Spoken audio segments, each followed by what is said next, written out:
Gracias, buenas tardes a todos por estar aquí con nosotros en la tarde de hoy. Verdaderamente un honor ver la mezcla de gente de distintas clases sociales, de distintos grupos del gobierno, del sector privado, de las escuelas. Muchas gracias por estar aquí con nosotros. Mi presentación hoy me toca la poco envidiable faena de hablar después de un premio Nobel, pero trataré de hacer lo mejor posible dentro de las circunstancias. Lo que quiero, el punto principal lo que quiero llevar a cabo con esta presentación es crear un puente entre la presentación del profesor Stiglitz, donde él enfatizó todo este concepto de la economía del conocimiento, o learning societies, cómo las sociedades necesitan aprender a aprender y cómo ese aprendizaje no es posible a menos que vivamos en una sociedad abierta. Y vamos a explicar qué significa una sociedad abierta y por qué Puerto Rico, tal vez sí o tal vez no, cualifica ahora mismo como una sociedad abierta. Y entonces, presentarles brevemente la iniciativa que Mike anunció al principio, que es nuestro nuevo trabajo con una subvención que recibimos del Open Society Foundations, donde el panel que vendrá después de mí pues explicará cada una de las iniciativas que se están tomando para que Puerto Rico sea una sociedad más abierta, una democracia más vibrante, por ponerlo así.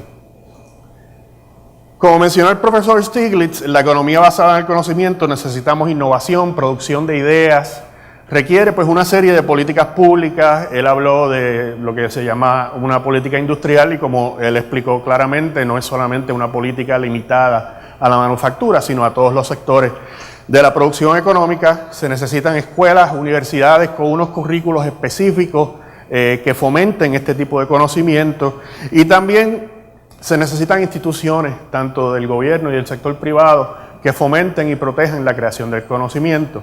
El objetivo es básicamente, como dijo el profesor Stiglitz, que crear los mecanismos que nos ayuden a aprender y cómo aprender.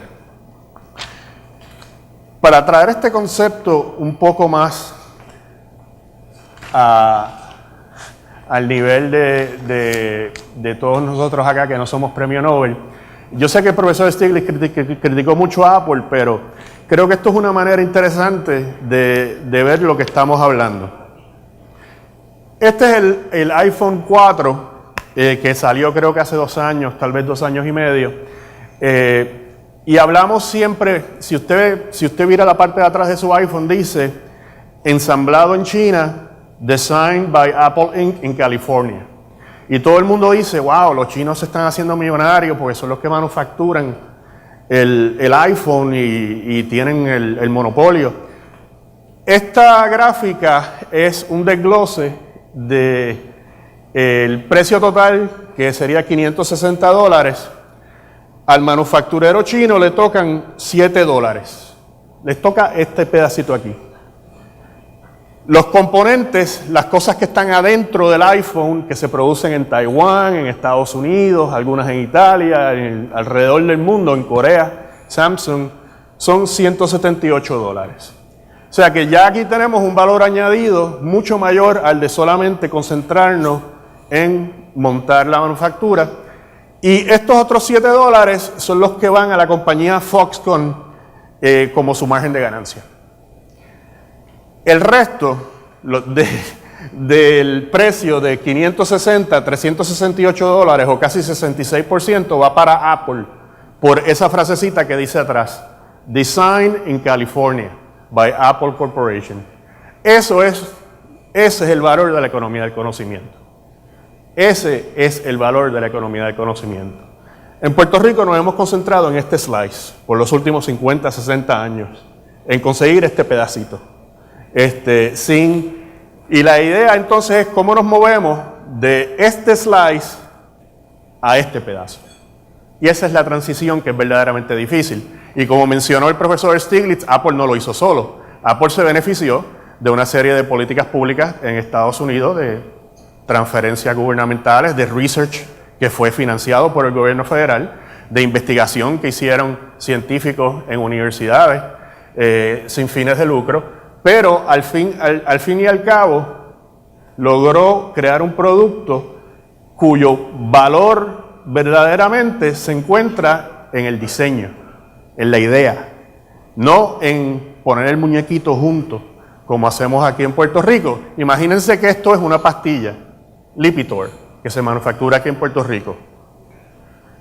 El pedacito que se queda en Puerto Rico es esto, o algo parecido. Y el pedazo que va a la farmacéutica en New Jersey es como así de grande. Es el mismo modelo, es el mismo problema. Y es cómo nos movemos de un lado al otro.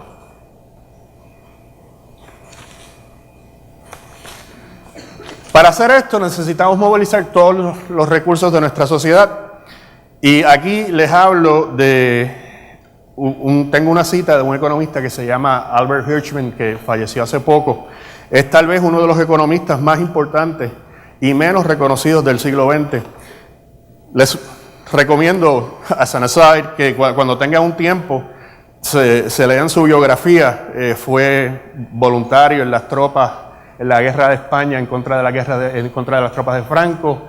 Después participó con la resistencia francesa en Vichy, donde ayudó a escapar a más de 2.000 personas en un network de inteligencia que creó con la inteligencia americana, incluyendo a personas como Hannah Arendt, André Breton, Marc Chagall, entre otros. Hirschman era un tipo interesante. Él decía que él quería probar que Hamlet estaba equivocado, que la duda y la incertidumbre no nos debe llevar a la parálisis, sino a la toma de riesgos. Y él decía que lo importante para un país no es necesariamente encontrar estas fórmulas óptimas de los recursos y factores de producción, sino buscar aquellos recursos y capacidades que se encuentran ocultos, diseminados y mal utilizados en las economías y cómo los podemos traer a la economía formal y ponerlos a producir. Como mencionó el profesor Stiglitz, por siglos esto no fue así. Cualquier persona que haya visto, y la gráfica es impresionante, la gráfica que él mencionó la hizo un economista que se llama Angus Maddison, que mira el crecimiento económico desde el año 1 hasta el 2000, y básicamente hasta el 1800 la gráfica se queda cerca de cero. Cuando llegas al siglo XVIII hay un spike y entonces sigue creciendo hasta donde estamos hoy en día. Y eso no sucedió de la nada. Obviamente hubo dos eventos políticos muy importantes en el siglo XVIII. La Revolución Francesa en 1789 y la Revolución de Estados Unidos en 1776. El Estado en aquel entonces, es importante recordar, controlaba la actividad económica a través de monopolios, concesiones que hacía a sus favoritos en la nobleza, no necesariamente porque fueran buenos haciendo lo que hacían. Y al crear el ambiente revolucionario, entonces, crea un ambiente donde abre estas sociedades a otras maneras de pensar y de hacer las cosas. Obviamente había unas excepciones muy grandes. La mitad de la población no participaba de esta igualdad. Las mujeres, por ejemplo, no participaban. Los esclavos en Estados Unidos no participaban. Tampoco los que habitaban en Haití, que era en aquel entonces una colonia de Francia.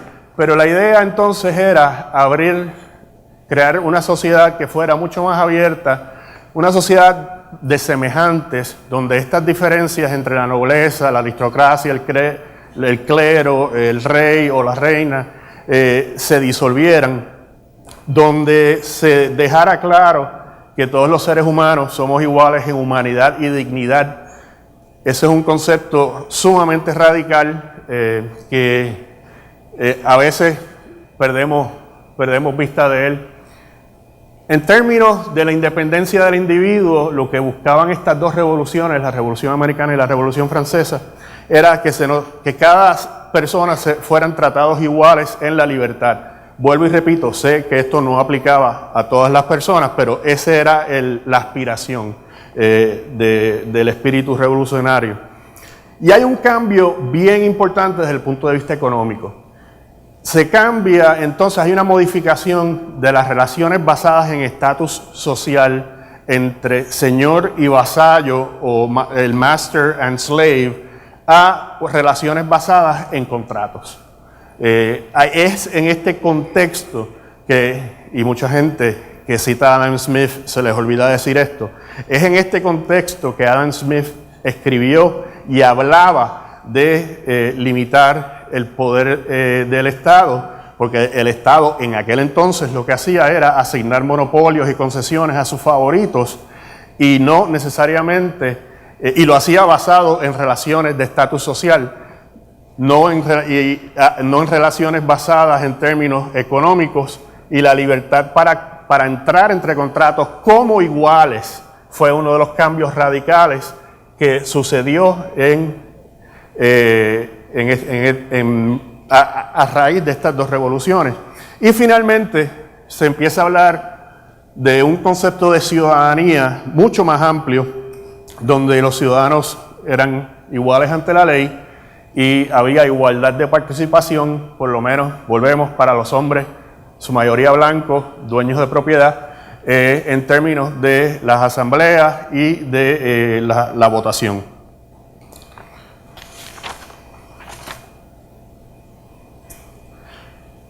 Revolución industrial cambió esas reglas. Ese espíritu que se genera con la Revolución Francesa y con la Revolución Norteamericana fue básicamente aplastado entre 1830 y el 1900 con la Revolución Industrial, que reformó, por ponerlo así, todas las relaciones sociales.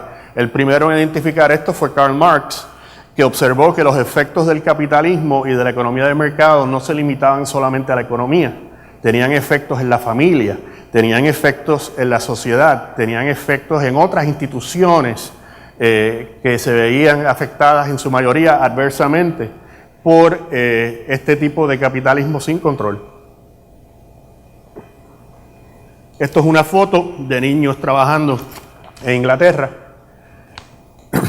La cita de, primero, William Blake, que empezó a hablar sobre los Dark Satanic Mills que empezó a ver en el campo inglés. Y obviamente estamos hablando de niños de 9, 10 años que los sacaban de la cama a las 2, 3 de la mañana a ir a trabajar hasta básicamente se desmayaban en las fábricas. Ese tipo de capitalismo entonces pues alteró o le puso un coto a las aspiraciones de las revoluciones de las cuales hablé anteriormente. A la misma vez que está ocurriendo este cambio en términos de la producción industrial, entramos en la primera gran era, o lo que los economistas llaman la primera gran era de la globalización.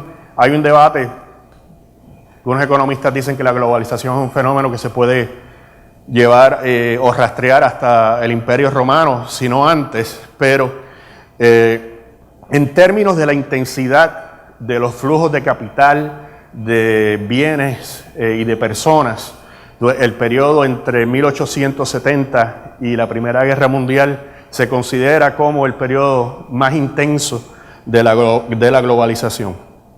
Esta cita que está aquí es una cita muy famosa de John Maynard Keynes, escribiendo un libro que se llama Las consecuencias económicas de la paz en 1920, donde nos habla del caballero en Londres, sentado en su cama tomándose su té, coge el teléfono y pide cualquier producto de donde quiera que se le antoje.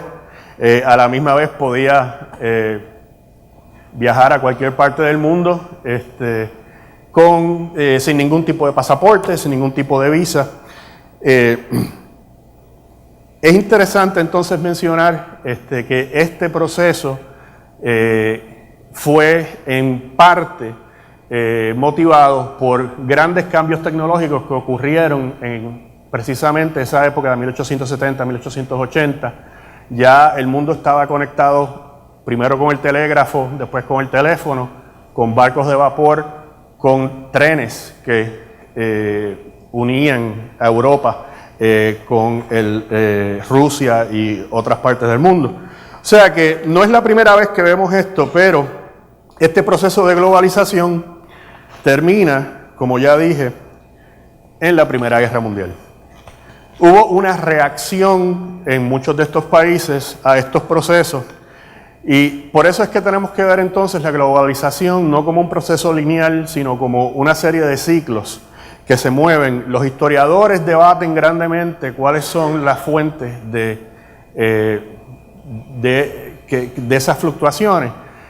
Marx lo decía que se basaba pues en las contradicciones del mismo proceso. Tenemos un proceso global, pero los gobiernos son nacionales y ahí eso crea una serie de contradicciones. Hay otros historiadores que miran a los efectos internos de los procesos de globalización, el aumento en el desempleo, el miedo a que otras personas me roben mi trabajo. Eso pues genera un backlash político que también entonces afecta al gobierno y se le pone coto al proceso.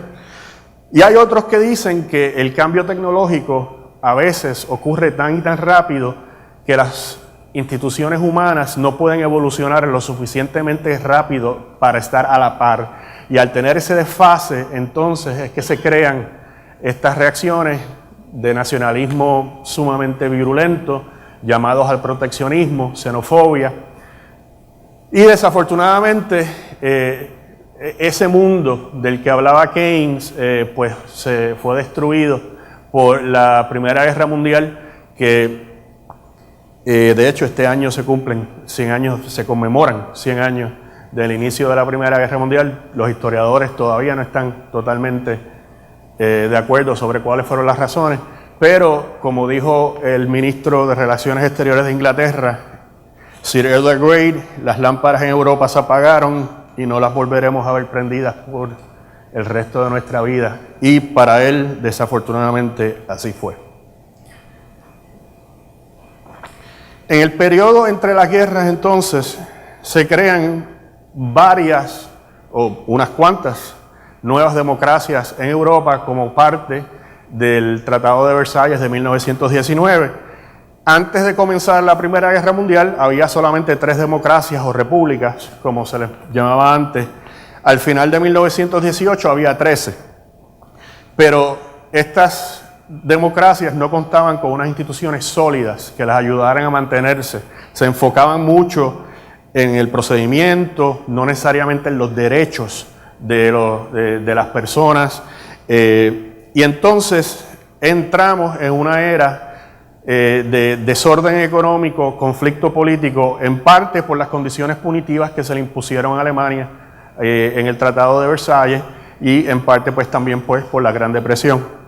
Entonces surgen alternativas tanto de izquierda como de derecha que argumentaban que eran más eficientes que las democracias y que de hecho había que hacer un sacrificio en términos de justicia social, de derechos ciudadanos, para que la sociedad pudiera funcionar.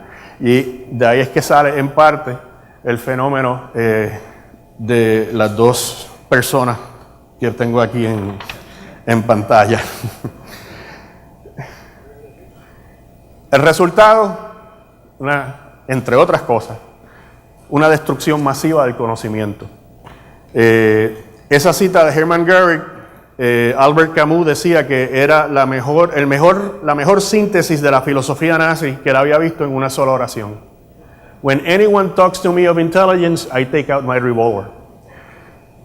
Ojo, aquí en la radio AM a veces hay personas que no están muy lejos de eso, pero esos son otros 20 pesos. Esto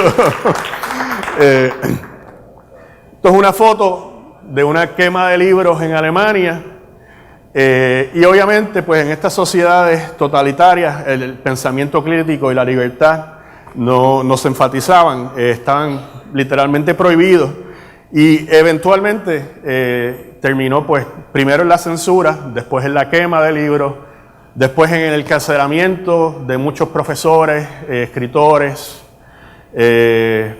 periodistas, intelectuales y finalmente en el asesinato en masa de muchos intelectuales a través de Europa, donde por siglos, sea correcto o no, se percibía como la cuna de la civilización occidental. Y esto nos trae entonces a 1945 y la filosofía de Karl Popper. Karl Popper, entre otros, pero específicamente él escribió este libro que se llama The Open Societies and Its Enemies, publicado en 1945, y escribiendo en parte en respuesta al desarrollo de estas sociedades, tanto de izquierda como de derecha, totalitarias, durante el siglo XX. Él decía que parte del problema era que los gobiernos en estas sociedades totalitarias querían ejercer un monopolio sobre el conocimiento, sobre la intelectualidad, y entonces basaban sus regímenes políticos en teorías históricas, lo que él llamaba epistemologías deterministas, que intentaban demostrar que la humanidad tenía una historia y esa historia se regía por unas leyes específicas que solamente un puñado de personas lograba descifrar. Y él estaba escribiendo en contra de este tipo de sociedad. Y aquí es que resurge entonces, después de la Segunda Guerra Mundial, se retoma a través de las Naciones Unidas y de otras organizaciones todo el concepto de los derechos humanos, de los derechos civiles. Hay varias declaraciones y tratados que se firman sobre los derechos de los ciudadanos. Vamos a traer esto a Puerto Rico ahora. ¿Es Puerto Rico una sociedad abierta desde el punto de vista que hemos presentado? A primera vista, pues uno podría decir que sí. Tenemos, como bien tenemos aquí, una constitución relativamente liberal, que era de avanzada, de hecho, en su época. Tenemos elecciones cada 4 años. Podemos debatir si los resultados de esas elecciones han sido buenos o malos, pero las tenemos.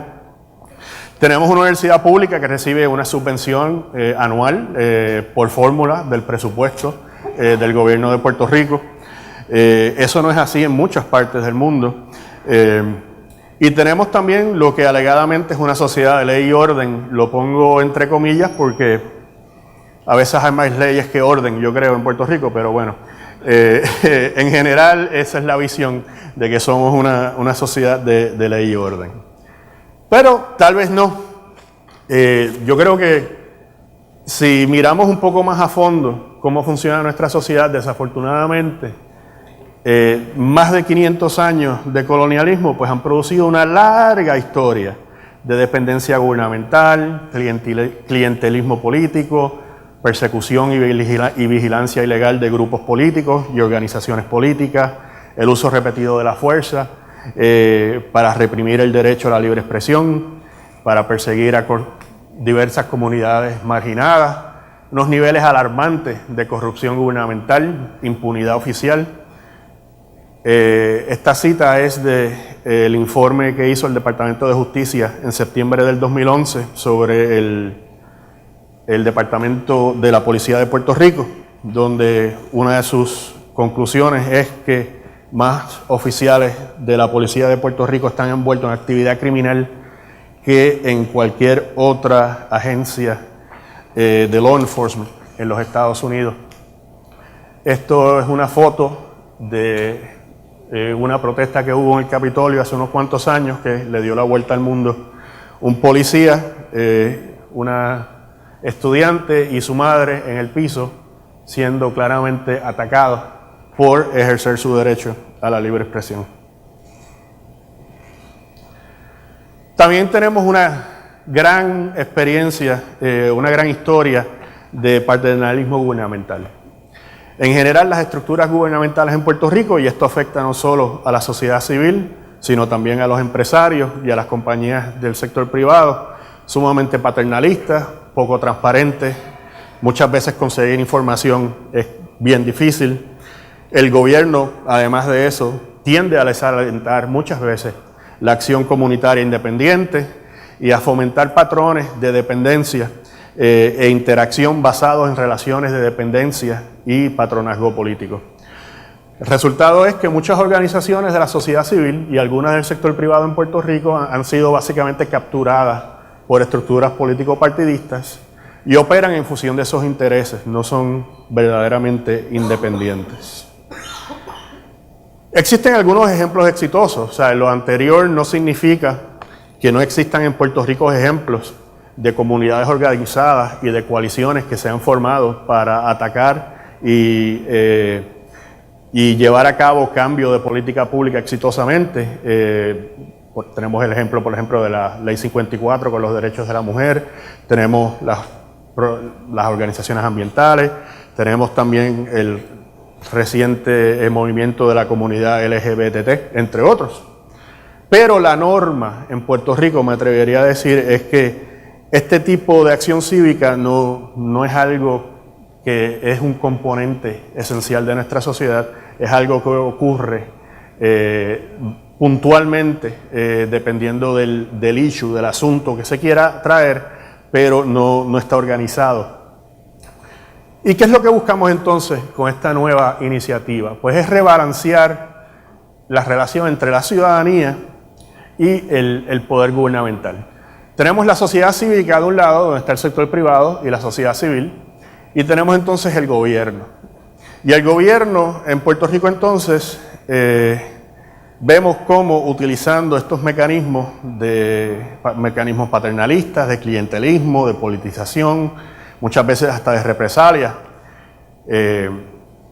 A mí me gusta preguntar siempre cuando hablo de esto, especialmente a organizaciones de empresarios, ¿cuántos de ustedes, empresarios, se sienten confiados en que si ustedes tienen una disputa con el gobierno, digamos una disputa claramente comercial, basada en un incumplimiento de contrato? Una compañía del sector privado tiene un contrato con el gobierno de Puerto Rico y el empresario cree que el gobierno no está cumpliendo con los términos y condiciones de ese contrato.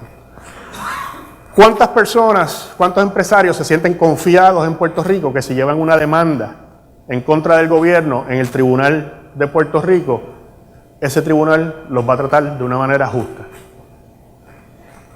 Nadie nunca levanta la mano. Y no veo ninguna levantada aquí ahora mismo. O sea que de eso es lo que estamos hablando, de tratar de rebalancear esa relación. Y esto es bien importante, porque las libertades democráticas que todavía disfrutamos no son unas ilusiones poco importantes, como nos dice Albert Camus en esta cita. De hecho, hemos visto como hace poco en la ciudad de San Juan, miles de personas estaban dispuestas a renunciar a sus derechos a no ser registrados sin algún tipo de causa.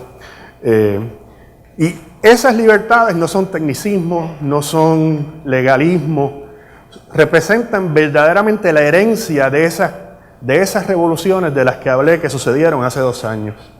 Y como dice Camus aquí, si alguien te quita tu pan, también te está limitando tu libertad.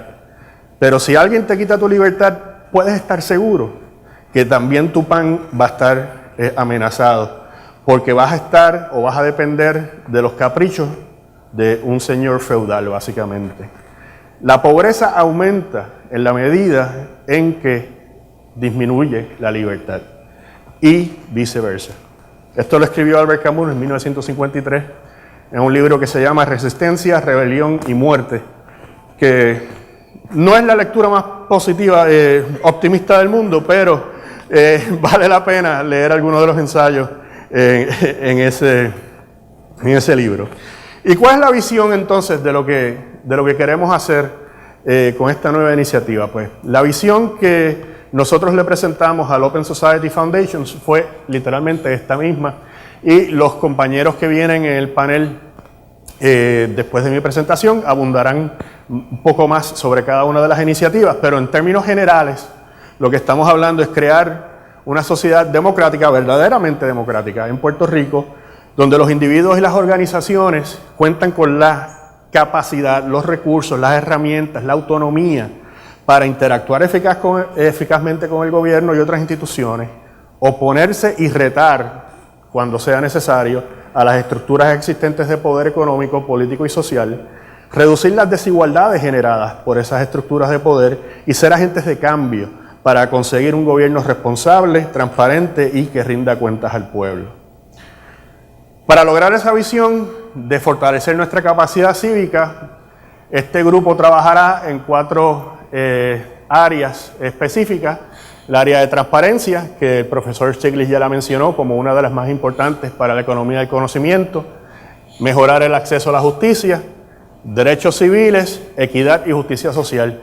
Y como les dije anteriormente, los colegas que vendrán después de mí explicarán más a fondo de qué se trata cada una de esas iniciativas, pero el objetivo es fortalecer esa capacidad cívica en Puerto Rico. ¿Y por qué esto es importante? ¿Y qué tiene que ver esto con el desarrollo económico? Por esto. Porque la sociedad del conocimiento, de la que habló el profesor Stiglitz, el Learning Society que él habló, no funciona y no funcionará en una sociedad cerrada, poco transparente, donde se le teme al cambio, a la innovación, a hacer las cosas de manera diferente. ¿Cuántas veces a mí me han dicho, así es como se ha hecho esto siempre, Sergio, y seguirá haciéndose así? Sin ninguna otra razón más que esa. Se desperdicia el talento en Puerto Rico de miles de personas víctimas de la discriminación y la marginación social. Y aquí, hablando de Albert Camus vivió en una familia sumamente pobre en Algeria, en una colonia, cuando Algeria todavía era una colonia de Francia. Vivía en un apartamento de un cuarto con su abuela, su mamá y su hermano. Un maestro, cuando Albert Camus llegó como a 6º o 7º grado, su abuela quería que Albert Camus se fuera a trabajar a los muelles y a ganar dinero para mantener a la familia. Un maestro de escuela pública le dijo, ¿por qué no tomas este examen? Tú eres hijo de un veterano francés y tienes derecho a una beca si sacas una nota lo suficientemente alta. En ese examen yo te doy las tutorías de gratis. Y la familia se opuso, pero Camus a escondida lo hizo y sacó una de las notas más altas y consiguió una beca a un liceo. Si no hubiera sido por esa oportunidad que se le dio a Albert Camus, Premio Nobel de Literatura en 1957, tal vez hubiéramos perdido uno de los mejores escritores, uno de los mejores mentes del siglo XX. ¿Cuántas mentes similares hemos perdido en Puerto Rico por esa falta de oportunidad, por esa marginalización en la cual viven muchas comunidades? Y finalmente, la sociedad del conocimiento no va a funcionar donde el gobierno utiliza el poder gubernamental de una manera arbitraria para perseguir a aquellos que, parafraseando a Henry David Thoreau, deciden marchar al ritmo de su propio tambor, como nuestro amiguito aquí, que decidió virarse en su silla. Conclusión, ¿vamos a resolver todos los problemas de Puerto Rico con esto? No. Lo más probable es que cometamos muchos errores. Va a haber límites al bien que vamos a poder hacer y no vamos a prevenir todos los males. Pero creo que podemos mover las rocas bastante si empezamos a trabajar en esta iniciativa. Esto es una cita del presidente Obama en una entrevista que él ofreció recientemente al New Yorker en enero 27. Y le llamo la atención al segundo párrafo, donde él dice que Estados Unidos tuvo mucha suerte de tener a Abraham Lincoln de presidente cuando lo tuvo, pero tomó más de 150 años antes de que los African Americans, los afroamericanos, llegaran a tener algo que ni siquiera se acercara a la igualdad formal y mucho menos a igualdad real en la sociedad de Estados Unidos. Eso no disminuye en nada el esfuerzo que hizo Lincoln, pero nos hace reconocer que al final del camino somos parte de una historia mucho más grande, mucho más larga. Estamos aquí un corto periodo de tiempo y lo que importa es tratar de conseguir nuestro párrafo en el libro de historia que diga get it right, que nuestro párrafo no diga que no tratamos, que no le metimos el hombro a las rocas, y aunque fallemos y no la podamos mover mucho, por lo menos no le añadimos al mal que existe en este mundo. Y con eso los dejo. Muchas gracias.